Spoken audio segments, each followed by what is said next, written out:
G세대에게는 성안에 먼저 들어간 세대, X세대에게는 억울한 샌드위치 세대라는 인식이 맞부딪힌 결과일 겁니다. 그래서 이 지점에서 X세대가 정말 해야 할 역할은 회사의 충성만으로 삶이 지키지 않는다는 걸 너무 빨리 알아버렸습니다. 그래서 조직의 요구보다 내 선택 가능성을 더 중시하는 건 현실을 모르는 것이 아니라 현실을 너무 잘 아니까 더더욱 그럴 수 있는 것입니다. 기성세대의 삶의 방향과 지금의 G세대의 삶의 방향은 완전히 다른 상태인 것이죠. 기성세대의 삶의 방식을 나는 이렇게 살았으니 너도 이렇게 살아라 라고 하면 여러분이라면 그렇게 따르시겠습니까?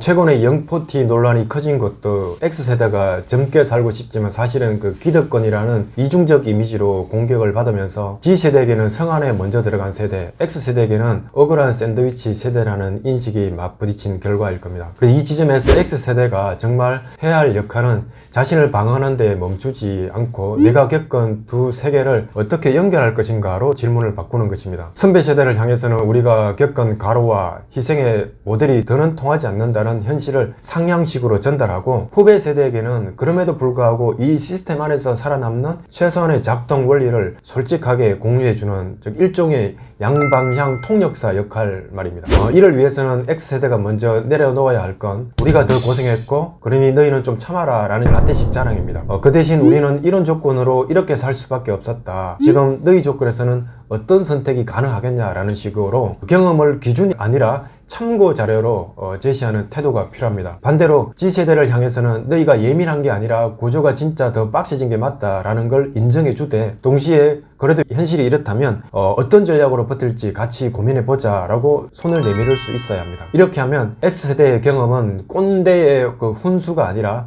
현실을 아는 사람들의 지침서로 해석될 수 있습니다. 결국 관건은 그 X세대가 스스로를 사방에서 욕먹는 샌드위치로만 규정하지 않고 양쪽의 경험과 언어를 다 아는 몇 안 되는 세대로 자각하는 데 있습니다. 이 자각이 생기면 영포티라는 딱지가 조롱의 언어에서 두 세대를 연결할 수 있는 위치라는 의미로 조금씩 바뀔 수 있지 않을까요?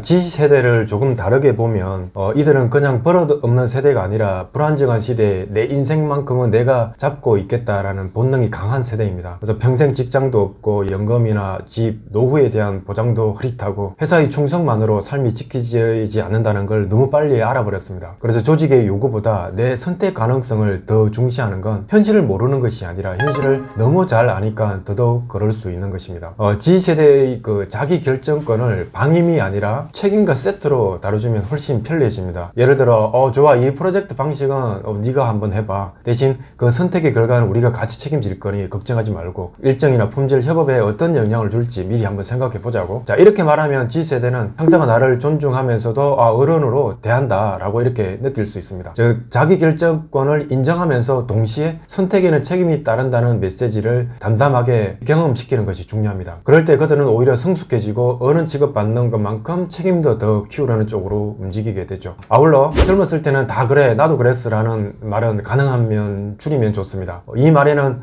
너도 결국 나처럼 살아야 한다는 전제가 숨어 있는 것이죠. 대신에 내가 네 나이 때는 이런 선택을 했는데 지금 돌아보면 이 점은 잘했고 이 점은 후회된다. 너는 어떻게 생각하니? 그러면 G세대는 꼰대 이야기가 아니라 이 사람은 자기 이야기를 솔직하게 꺼내고 내 생각도 듣고 싶어 하는구나 라고 느끼게 되죠.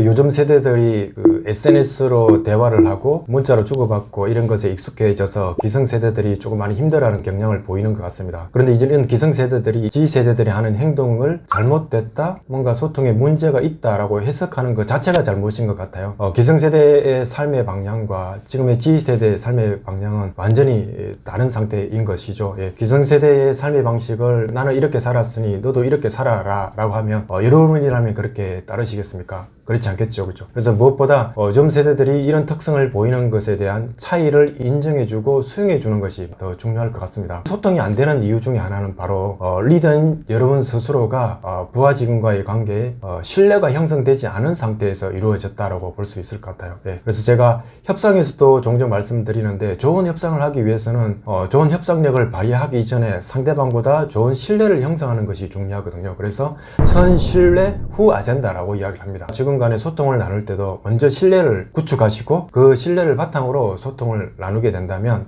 좀 더 원활한 대화의 질이 나타나지 않을까 생각해 봅니다.